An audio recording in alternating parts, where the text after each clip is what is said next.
particolarmente emozionato perché per noi ovviamente è stata una sorpresa che il maestro Isserlis abbia accettato questo invito. Siamo contentissimi che l'abbia fatto, ovviamente. Quindi diamo il benvenuto al maestro Isserlis.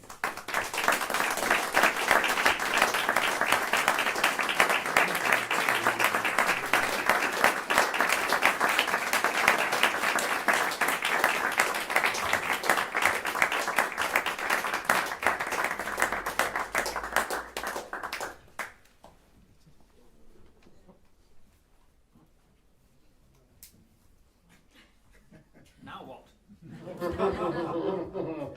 Somebody's going to ask questions. Right? Chiedo maestro se avete domande da fare, mi sembra che pensi piuttosto di essere interrogato che di proporre.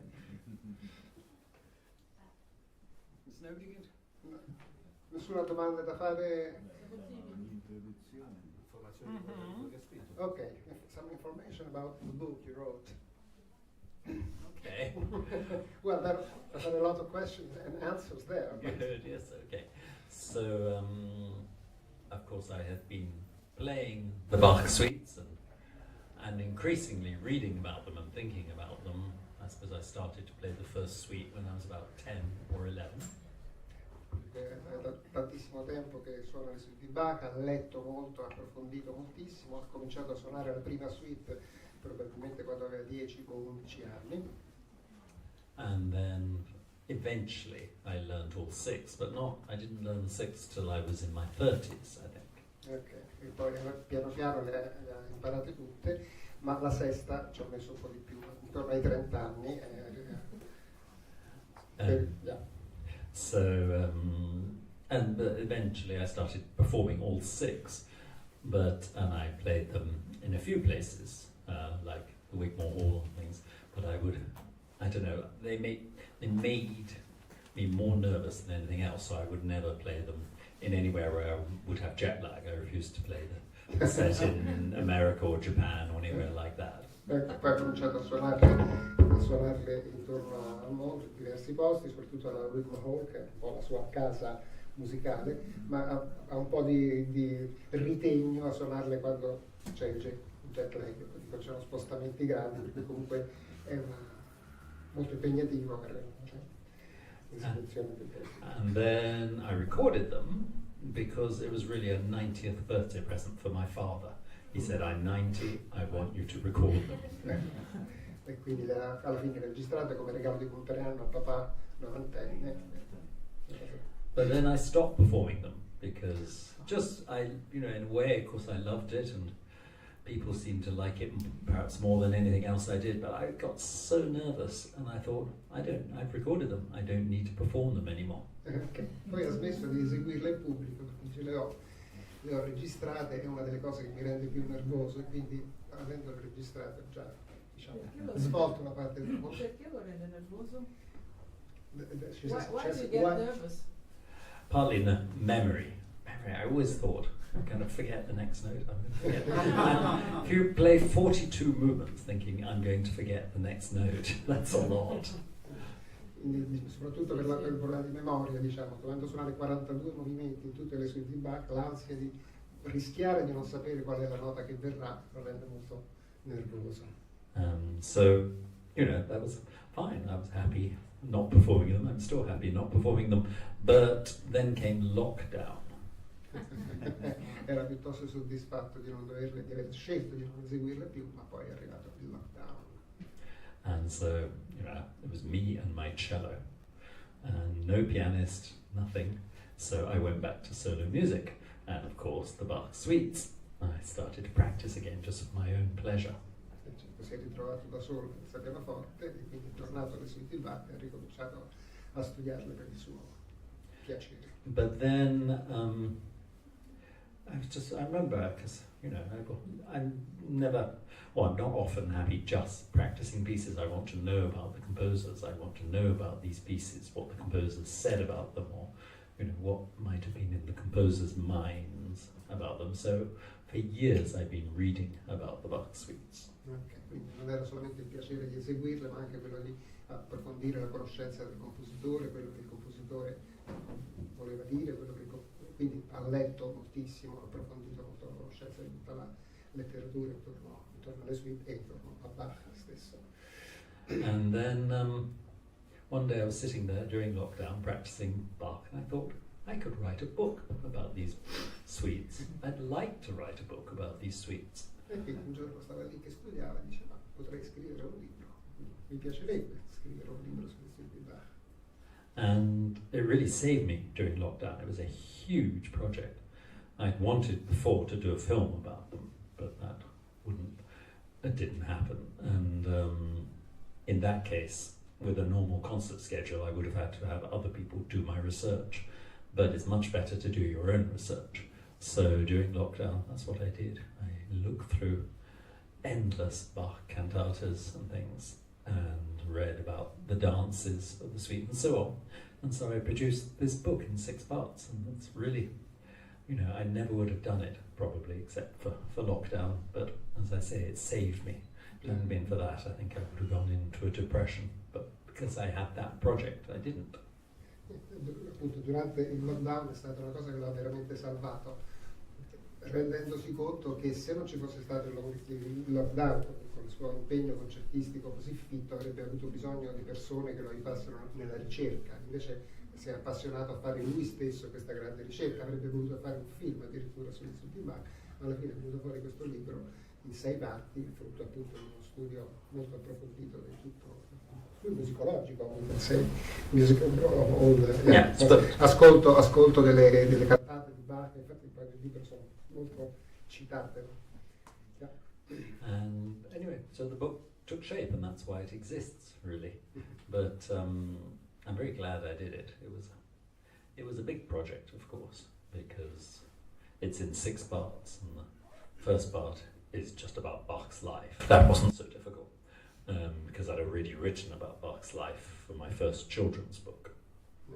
La prima parte del libro è in 6 parti, lui è molto soddisfatto. La prima parte è una breve biografia di Bach, che non è stata la cosa più difficile, perché anche da bambino aveva letto libri sulla vita di Bach. And then I'm trying to remember what all the 6 parts were. The second bit was the history of the suites, and that involved, the manuscripts. And remember, I was writing this book not for musicians so much as for music lovers who are not professionals themselves. So for us cellists, I think it's very, very interesting, the four 18th century manuscripts and the differences between them. But my challenge there was to write it in a way that I hoped would be interesting for non-musicians as well. Sì, soprattutto la seconda parte che si dedica alla storia delle suite, quindi ai 4 manoscritti esistenti. Ha cercato di fare un libro accessibile a tutti gli amanti della musica, ma sicuramente per i professionisti è molto interessante il confronto e le differenze che ci sono nei quattro manoscritti esistenti. And then the third part was something that I'd always been interested in, which was the history of each dance in the suites. La terza parte, anche molto interessante, era la storia delle danze di cui sono costituite le suite, che rimangono come forma. And that, luckily, of course there was so much on the internet. Of course I looked at Wikipedia, but I also looked at sort of academic sites, and then, I'm sure for your musicians you know IMSLP. I looked at that, and that... Bless them. Bless them. Bless them. True. And they had not only, of course, all Bach's works, and of course all Bach's choral works were on YouTube as well, so that was very interesting. But they also had an old, I think an 18th century French book about dances, the dances current in that time, in Bach's time. Approfondito queste cose e ovviamente ha spulciato su Wikipedia, su Google, su tutti i siti, soprattutto su IMSLP, per questa biblioteca aperta effettivamente per noi musicisti è una fonte inesauribile di testi. E approfondito a proposito delle danze, l'abbiamo già detto, sì, lo studio delle danze. Yes. And that was very interesting because I always, like the saraband started out as a lascivious dance from South America and it was banned. Ad esempio la sarabanda, che oggi conosciamo come movimento lento, nasce come danza lasciva e fino al punto da essere bandita in Spagna tempo era contro di loro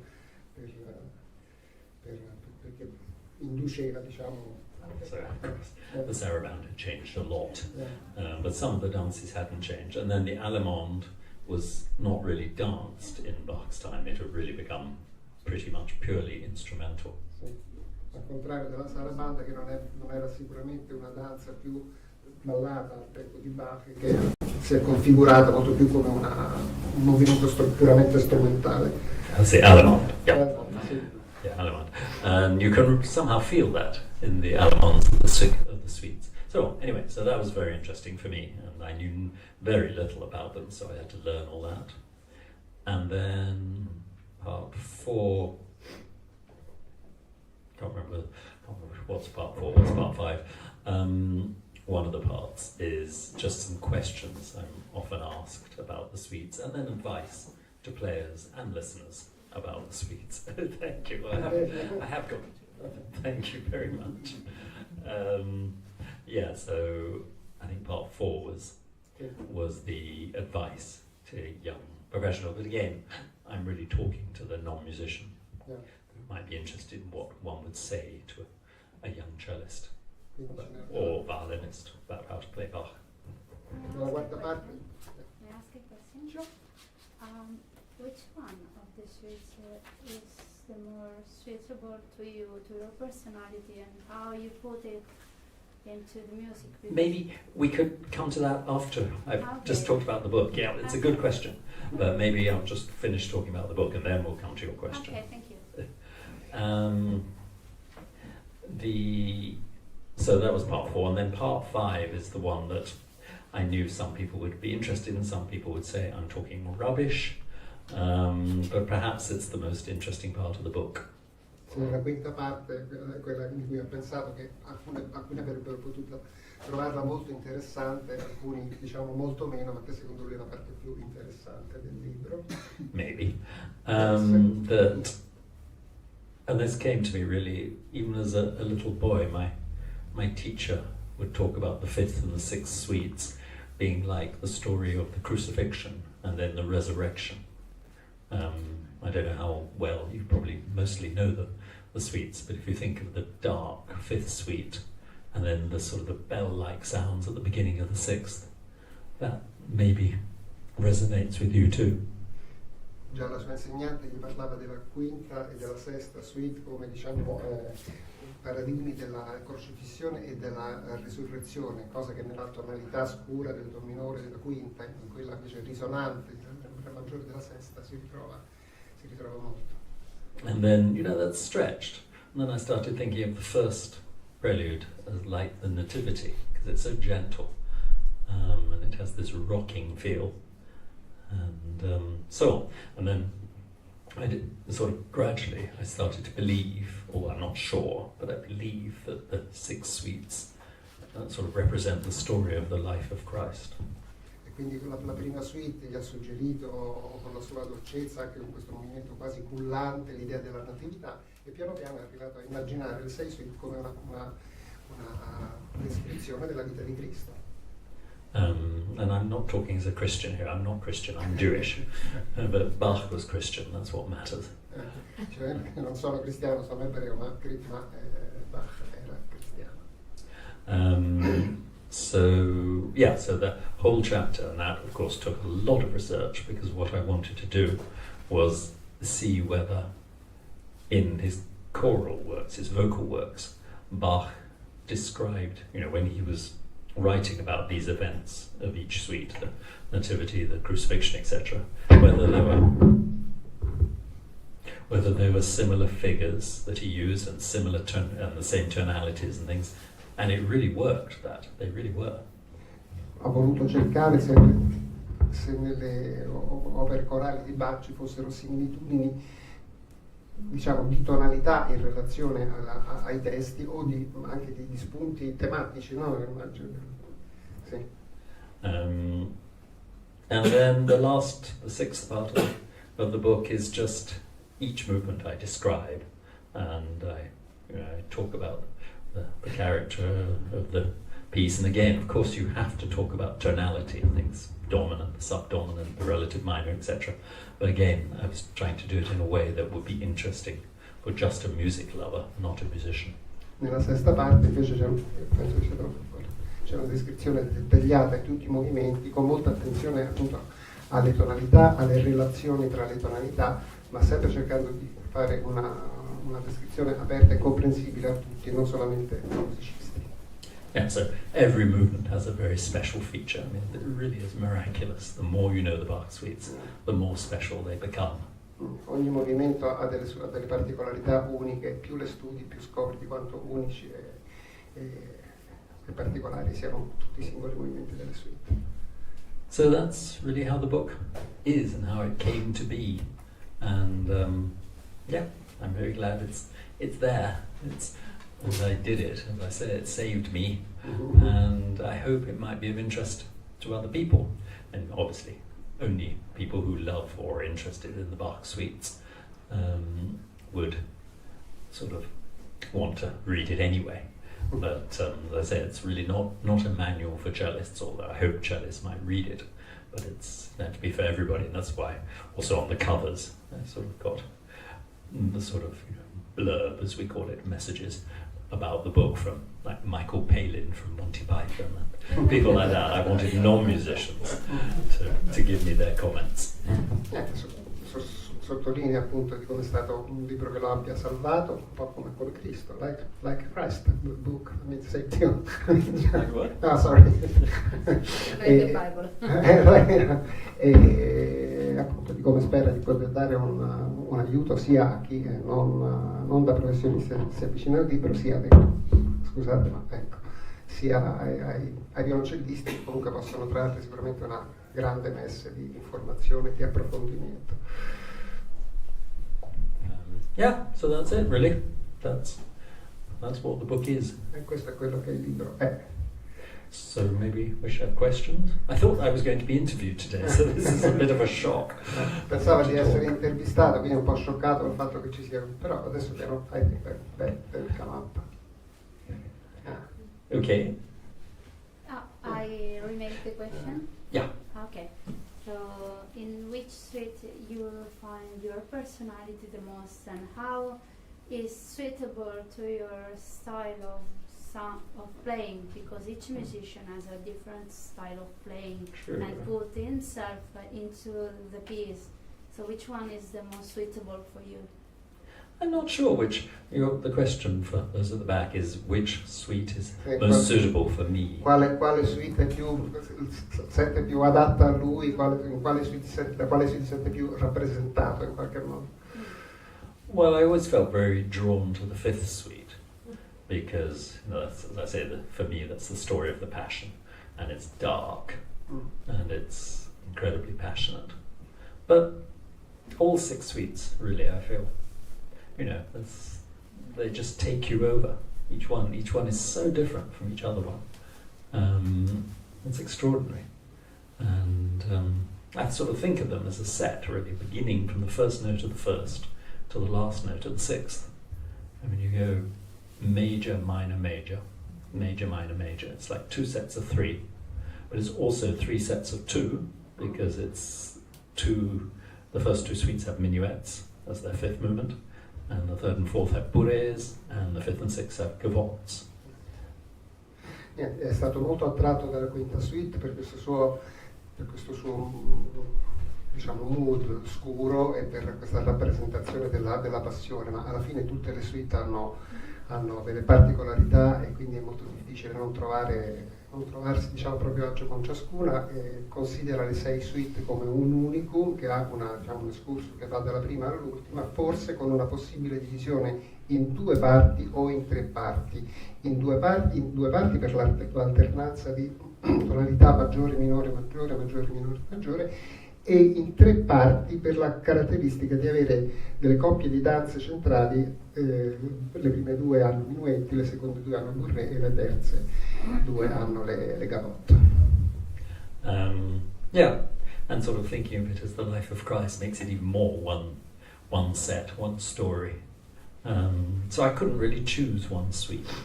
I mean, I love Of course, I love the saraband of the Fifth Suite. Everybody loves that, but also the saraband of the Sixth Suite. It's just heaven in music. Amo molto la sarabanda della quinta suite, ma anche la sarabanda della sesta. Insomma, è difficile non concepirle come un unico, forse non amarle come un unico. It's difficult not to love them as a whole set. Thank you. Right, we need more questions. You told you find some connection between some cantatas and the cello suite. What cantatas particularly? Oh God, I'd have to look up in my book. I can't remember which number. It's one movement. Like for instance, the rocking figure I mentioned at the beginning of the first suite. That comes in a cantata, and I can't remember the name. I mean the number, where it's a ship going out on a voyage, setting out on a voyage, and that's life. And somehow you get that same over the strings, very large, and it's things like that. And the C minor, as I said, the story of the Passion. It's the Matthew Passion ends in C minor, right? And the last chorus of the St. John Passion is also in C minor. It really does seem to me this is the crucifixion. Things like that. And the D minor, number 2, which I love very, very much. That I decided was the agony in the garden, where Christ, the disciples are sleeping, and again that when Bach describes that scene, which I think is not often, it's in D minor. There's things like that. Chiedeva in quali cantate avesse trovato similitudini, diciamo, in diverse cantate, soprattutto in una cantata di cui non ricorda il numero, ma in cui c'era questo senso di una nave che andava, e con questo disegno di bariolage che c'è nel preludio della prima suite, e come anche l'identificazione di determinate tonalità, come la fine della Passione secondo San Matteo o il coro finale della San Giovanni, che sono in do minore,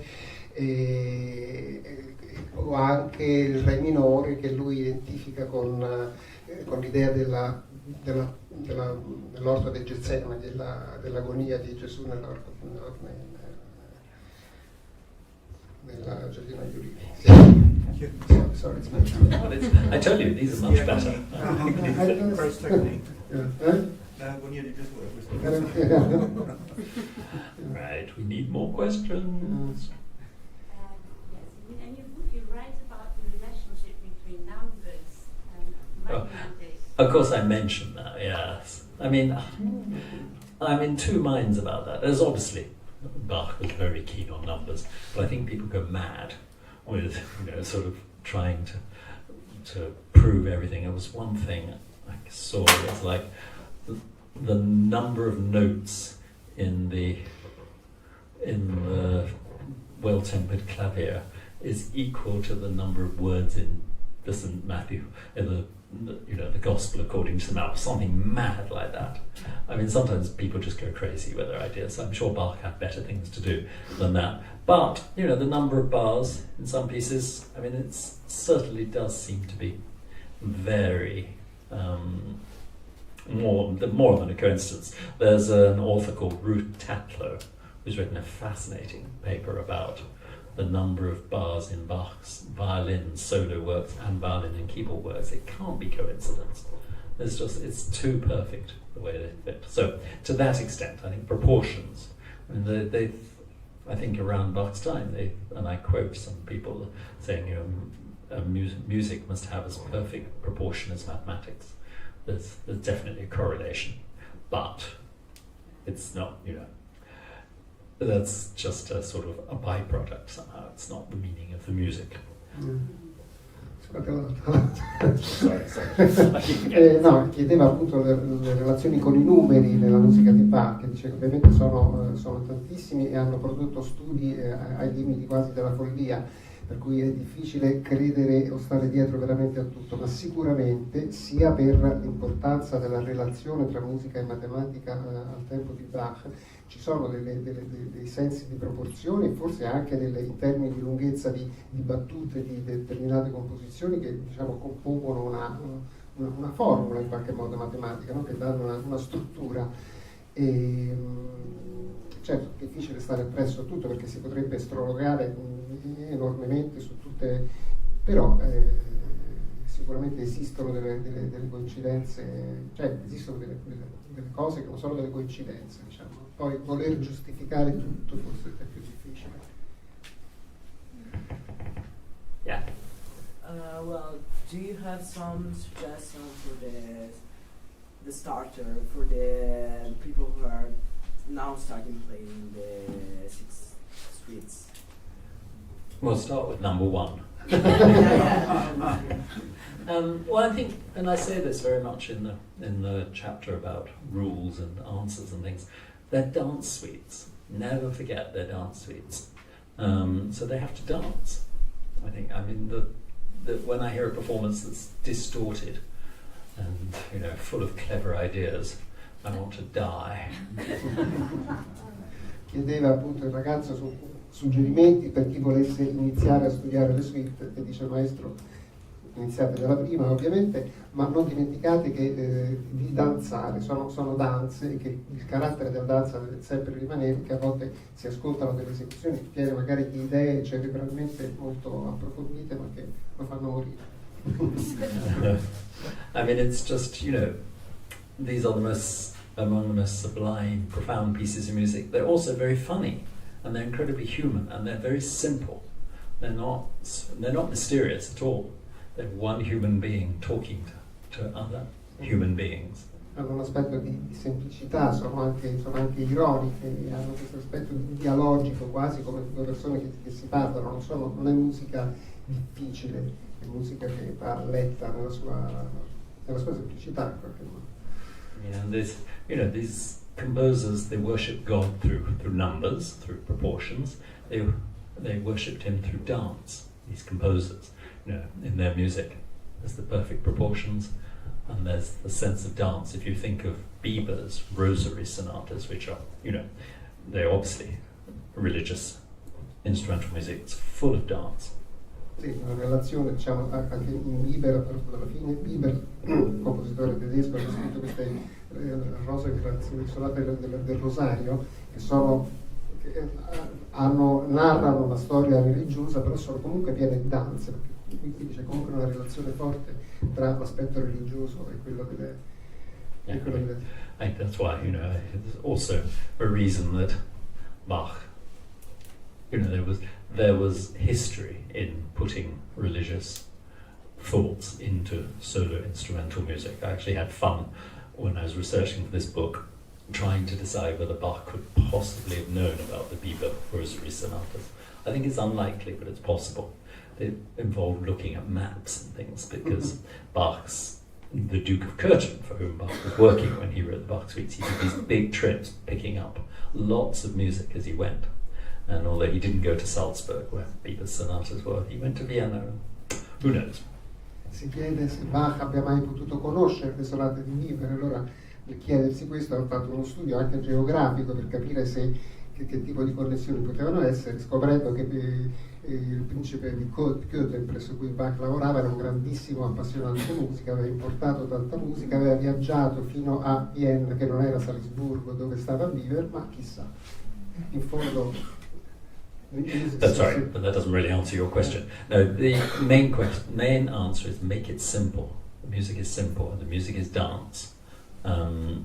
If I go and hear a Bach suite, I don't want to hear a lecture through music. I want to hear just the music. Okay, quindi pensa alla semplice, pensa alle danze, ci vado a sentire un concerto di Senti, voglio sentire le danze, non una conferenza. Everybody thinks there are these rules that mustn't be broken. How do they know? Virtually every rule in Baroque and classical music, you find one treatise that say for instance, you must start every piece on a down bow. But then recently somebody said no, actually the Bach suites were probably played by players who held the bow upside down, not this, and they would have started everything with an up bow. Bisogna stare attenti a non seguire troppo alla lettera le regole, nel senso che i trattati spesso dicono una cosa e poi altri trattati ne dicono un'altra, magari contemporanea. Per esempio è possibile che al tempo di Bach, al tempo della composizione di chi le suonò, aveva la presa d'arco della viola da gamba, quindi con il palmo in su. Questo significa un completamente diverso tipo di inizio dell'arcata, dove con il palmo in giù è in questa direzione, il palmo in su è Very well translated, I could tell. That was very good. Yeah, as I found my first thing, rules about the last suite, and I put this in the book. Rule 1, there are no rules. Regola numero 1, non ci sono regole.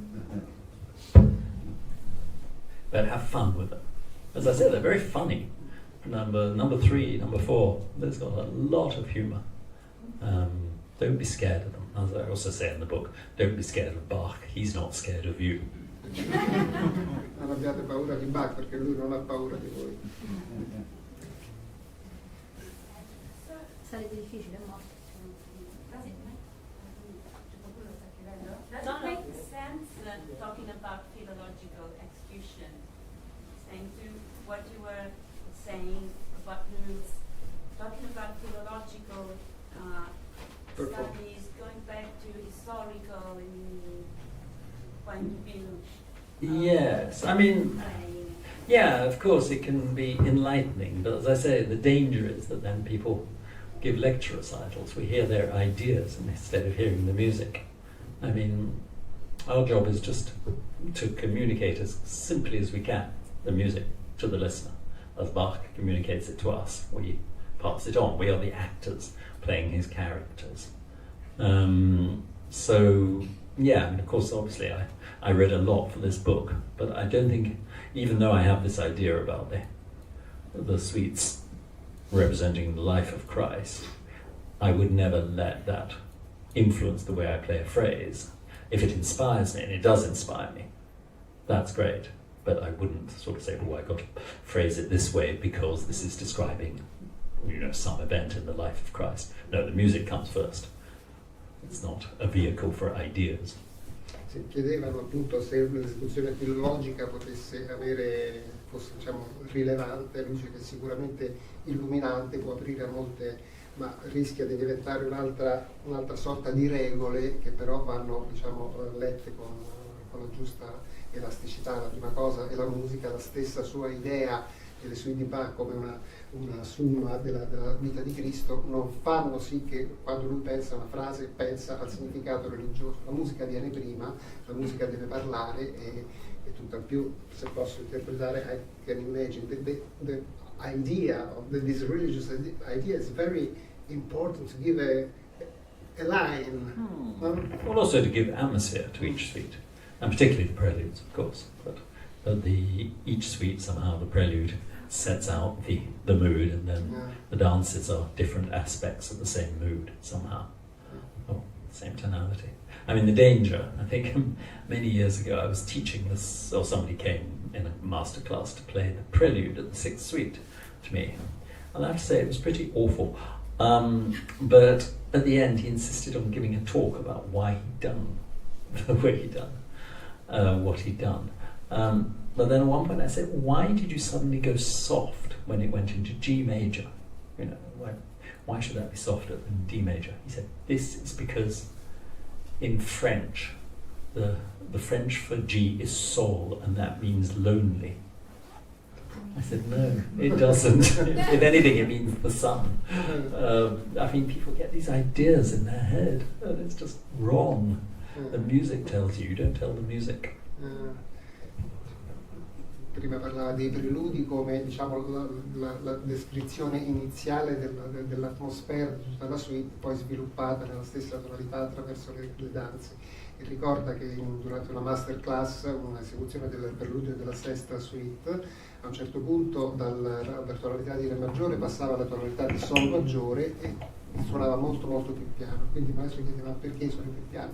E la risposta un po' cervellotica era perché G Sol, che in francese significa solo. True. Sol, ok, Sol. E allora quindi come significava solo, suonava più piano, ma era una spiegazione veramente troppo intellettuale e non lasciava parlare per un po' della musica. That's what you must not do. Have theories like that.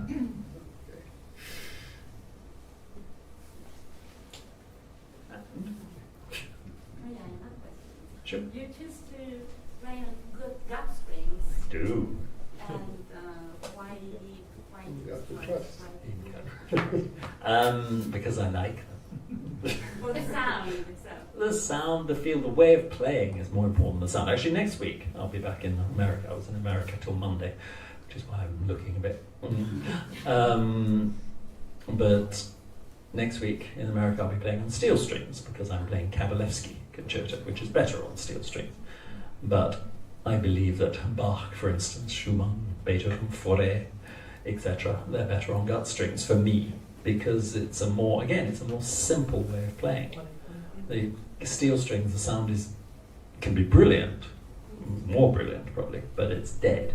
You have to wake it up, you have to vibrate, you have to do things with the bow. With gut you can play completely, cleanly, purely, and the sound is alive.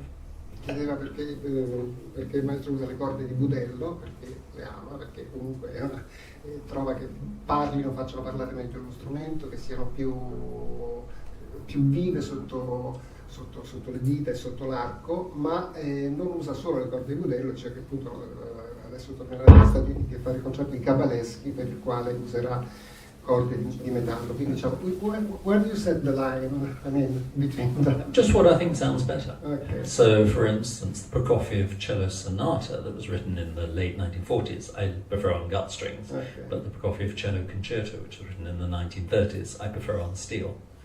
Even Bloch Shalomo, I usually play on steel because it's such a huge orchestra and I want to cut through more. But there's some composers, I can't imagine playing on steel, Schumann particularly, or Bach, for me. But I mean, it's not saying other people have to do that, it's just for me. I much prefer it. It's much more intimate, much more... So you just change the strings? No, I changed the cello.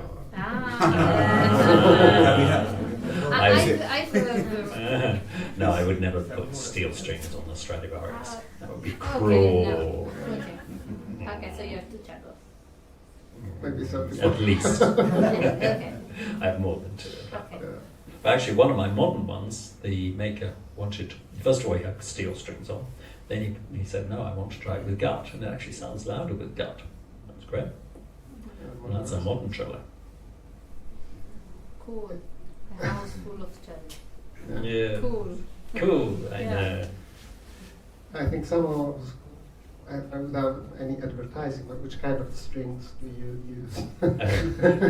When I'm using gut, it's Pirastro, Eudoxa, Yeah. A, D, and G, and then Olive C.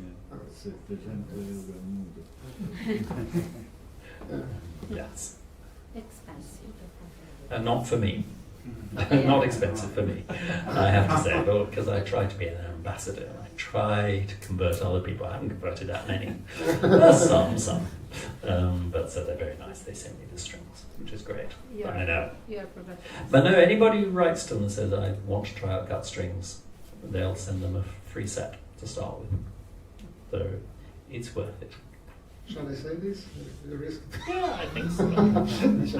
Chiedevano, ma sono costose le corde di budello, sono molto costose. Cioè, per me non sono costose perché sono una specie di ambasciatore e cerco di convertire il più persone possibili al budello. Se qualcuno mi chiede consiglio, gli do una muta di corde, mando una muta di corde di budello.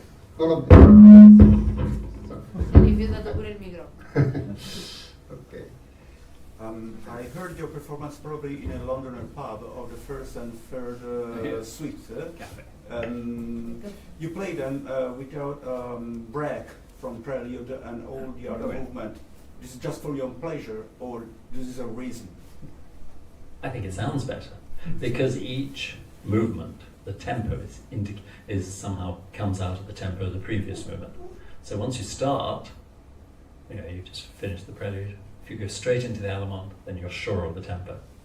If you now, I can't bear it when people, not just in Bach suites, any time they tune between movements, where they, especially, not in Bach suites, of course, but in other movements like, say, Schubert string quintet, when you go from C major and then suddenly the slow movement is in E.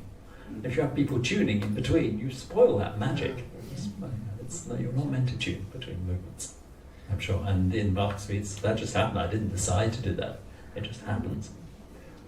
Aveva assistito a un'esecuzione in cui non c'era soluzione di continuità tra i vari movimenti dice il maestro, che questo aiuta anche a stabilire il tempo di ogni movimento successivo, perché è come se alla fine di un movimento in qualche modo suggerisse già il tempo che è necessario prendere per il movimento che segue. It's true, I did break my rule of not playing Bach suites. That was straight after lockdown. I did in the cafe. It was the first. Now it's still going. My daughter-in-law leads the string quartet, the Barbican string quartet. I went to a concert of theirs 2 weeks ago.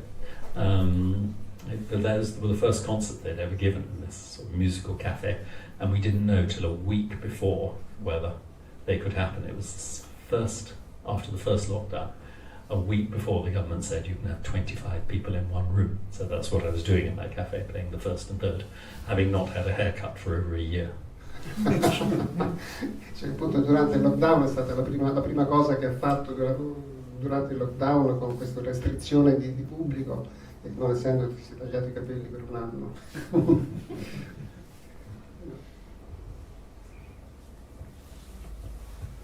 I may ask.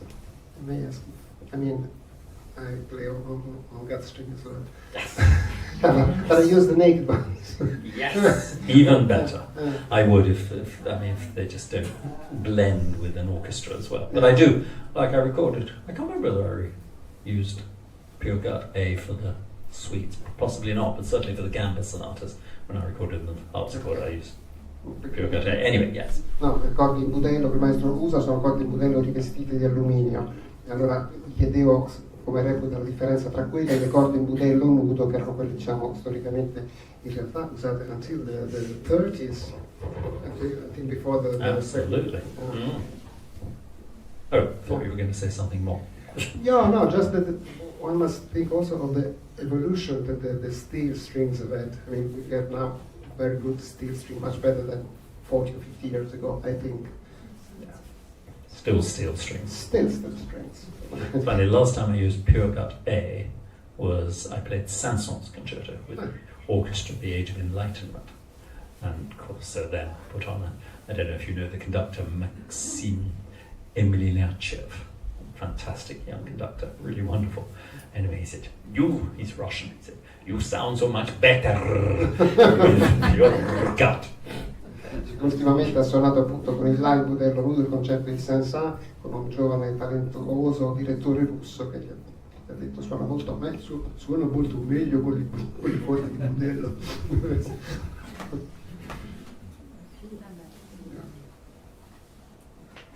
you like to tell us something about tomorrow's concert? Oh, yes. No. All right. Yes, tomorrow's concert is only an hour long, so that's good. No interval. Yeah, so we are playing some Italian music to start this with my favorite pianist to play with, Connie Shi. And we played together all the time we were in America last week. She is adorable and wonderful, and yeah, I do 80 to 90% of my recitals with her. So we're starting with Busoni variations, a theme and a Finnish folk theme called Tasela, and apparently he wrote it as a present for his wife, who was Finnish. He met her in Helsinki, and it's a beautiful piece. I don't know nearly enough about Busoni. I should know much more about it, but it's very tragic. He wrote it as a love. Maybe he wrote it at a time he thought she didn't love him, because but it's very, very beautiful, I think, very dramatic and quite operatic. Chiedevano appunto del concerto di domani e sarà accompagnato da questa pianista con la quale suona quasi tutto il repertorio per violoncello e pianoforte, e suonerà un pezzo italiano di questo Busoni, no, di questo Busoni, di un certo Busoni, e che trova un pezzo molto, molto bello, molto drammatico, scritto per la moglie, scritto per sua moglie. Finnish folk song. Sì, canzoni popolari svedesi. Which is not tragic, and it doesn't have tragic words. But Finlandesi. So I think Busoni brings out the Italian in the Finnish. Sì, se porta un po' di italianità nel finlandenesimo. And then we play the first sonata by Fauré. And for those of you who are there, there's no pressure to love this piece as I love it, but if you don't, I'll kill myself. Suonerà la prima sonata di Fauré e dice non c'è nessuna urgenza di amare questo pezzo come lo amo io, ma se non lo ami mi uccido. I adore Fauré, I worship Fauré. In fact, my son is named after Fauré, my son Gabriel. Adora Fauré, amo Fauré e suo figlio si chiama in onore di Fauré Gabriel. And yeah, it's very dramatic. It's not like, it's not the gentle Fauré one sometimes thinks of, the Fauré of the Pavane. This first moment, it's very dramatic. It was written during the First World War, and you really get that feeling of drama, but contrasted completely in the first movement with this beautiful soaring lyricism. Sì, è un pezzo molto drammatico, non è il Fauré che uno immagina così lirico, poetico e leggero, scritto durante la Seconda Guerra Mondiale. E quindi durante la prima guerra mondiale, e quindi imbevuto diciamo di dramma che si può percepire nel primo movimento. And the slow movement is more recognizable, the Fauré of the Requiem. It is like a short requiem in itself. E nel secondo movimento si può riconoscere un po' del Requiem di Fauré, che è for cello solo, the Requiem, Fauré Requiem. There's solo for cellos, I think. That's beautiful. Well, that's a good cello part, yeah. But there's no solo cello part. Yeah, there's a moment for cellos, but not cello, yeah. But it's beautiful, very gentle, the slow moment. And then the last moment, the sun comes out, he's looking into the future, I think, after the war. It's very, very touching, I think. E nell'ultimo movimento esce il sole come una speranza di un futuro migliore dopo la guerra. And yes, and both Busoni and Fauré died 100 years ago this year, so it's centenary time. Ricorre il centenario della morte sia di Busoni che di Fauré quest'anno. And then we play the Rachmaninoff Sonata, which was written in 1901. Which is a masterpiece, I think, and I have a very strong relationship with that piece, sort of in my DNA, because my grandfather was a famous pianist in his day, Russian pianist, and he toured around Russia playing this sonata with Anatoly Brandukov, who is the dedicatee. This sonata was written for Brandukov, so Brandukov first played it with Rachmaninoff, then he played it with my grandfather. La sonata di Rachmaninoff, scritta nel 1901, è un pezzo al quale è particolarmente affezionato, perché il suo papà era un grande pianista, suo nonno era un grande pianista, la suonò con il dedicatario della sonata. It's a masterpiece. I think anybody who does not love Rachmaninoff, it's their loss. He's a great composer. He's not sentimental at all. He's truly profound composer, also very religious, I think. I feel the religion in his music. I don't feel religion in all music, but I do in Bach and I do in Rachmaninoff. Compositore molto religioso, molto profondo, e non percepisce religiosità in tutti i compositori, ma sicuramente in Bach e in Rachmaninoff. Anybody who's snobby about Rachmaninoff, and people who are snobby about Saint-Saëns too. It's really their loss. If you look at what these composers achieved, the people who are rude about them, they should try to achieve 100th of that. Ci sono persone un po' così con la puzza sotto il naso rispetto a Rachmaninoff, così anche rispetto a Saint-Saëns. Ci sono compositori che hanno veramente dato qualche cosa di importante.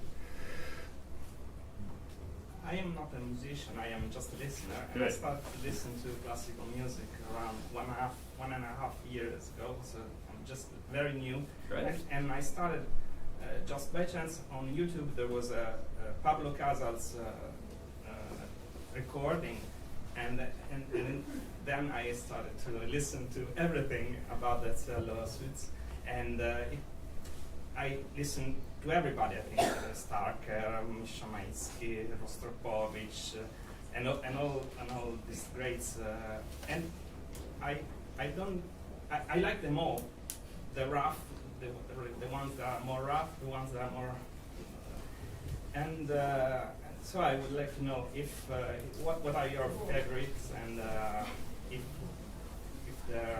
there are some good versions or some bad versions of this. Well, it's not for me to say what's good and bad. I know what I like and I don't like.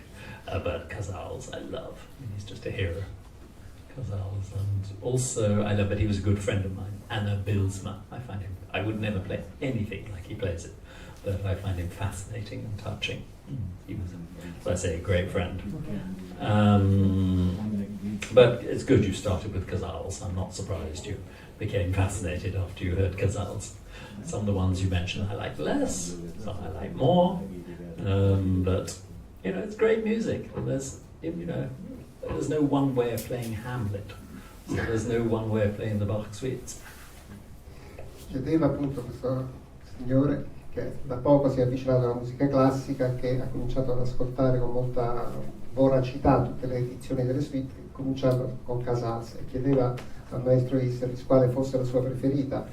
Il maestro Isserlis giustamente dice: non posso dire quale, alcune mi piacciono, alcune meno, sicuramente iniziare con Casals è un'ottima scelta, perché è stato veramente un pioniere, e ha citato la sua amicizia con un altro grande violoncellista che io ho amato moltissimo, che era Anner Bilsma, che è stato un violoncellista che ha inciso le sue Bach più volte, anche con criteri storici per lui discutibili, ma una persona di grande fascino, di grande stimolo.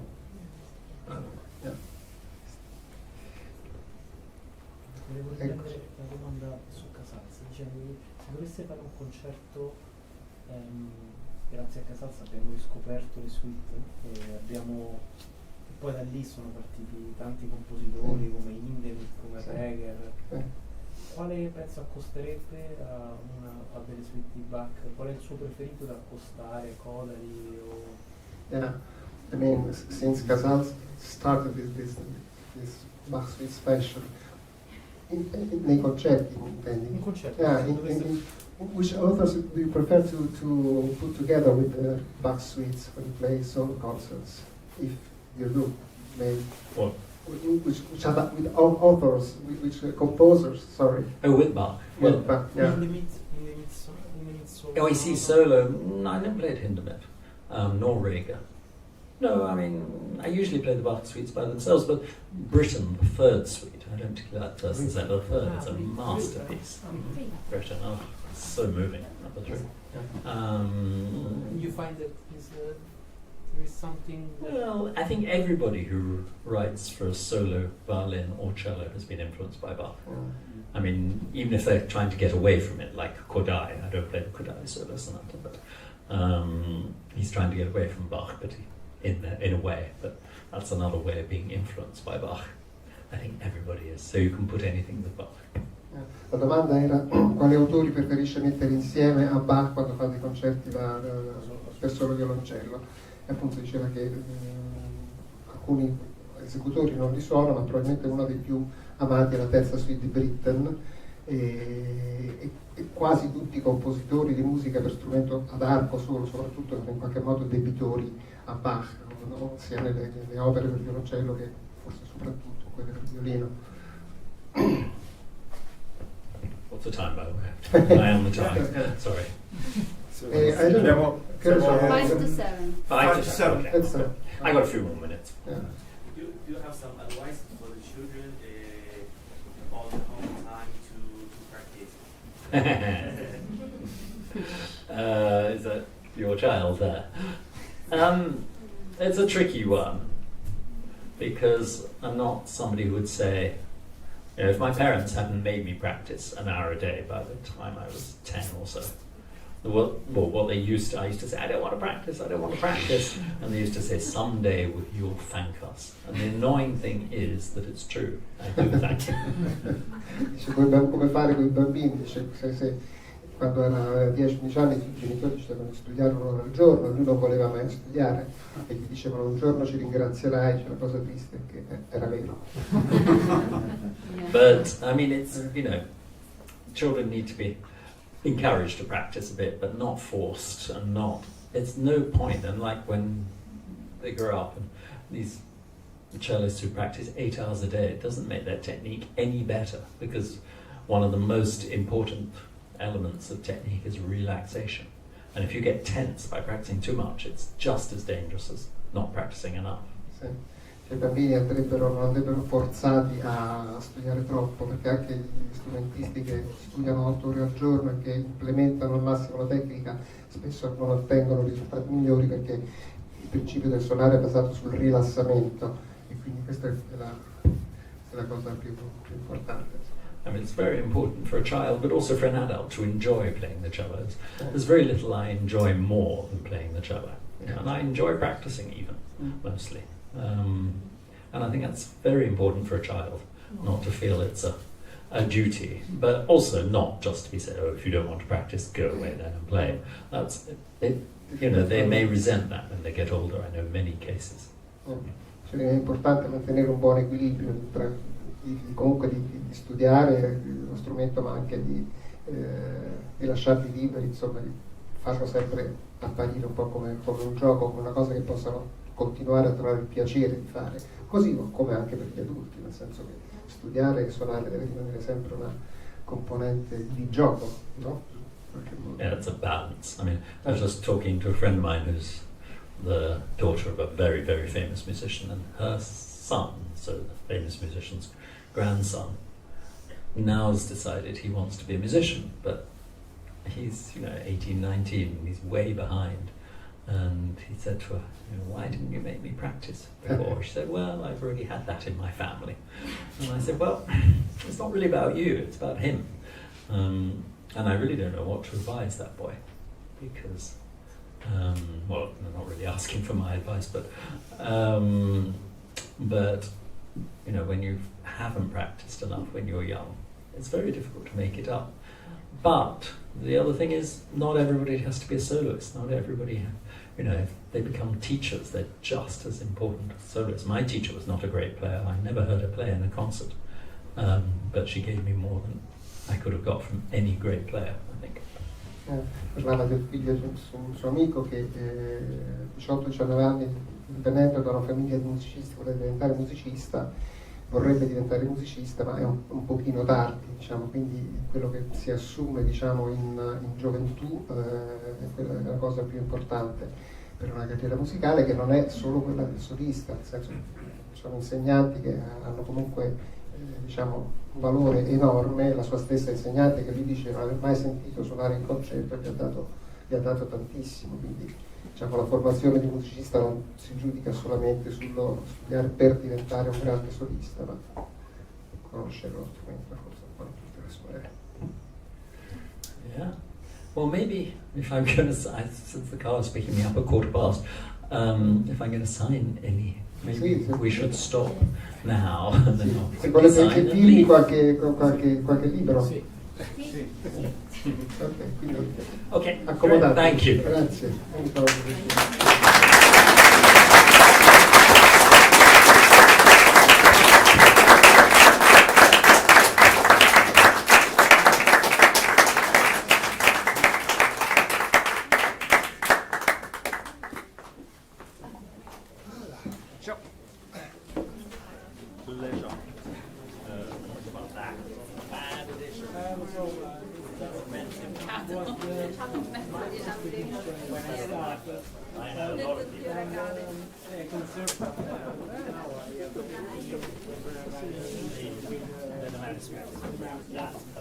But I'm affected with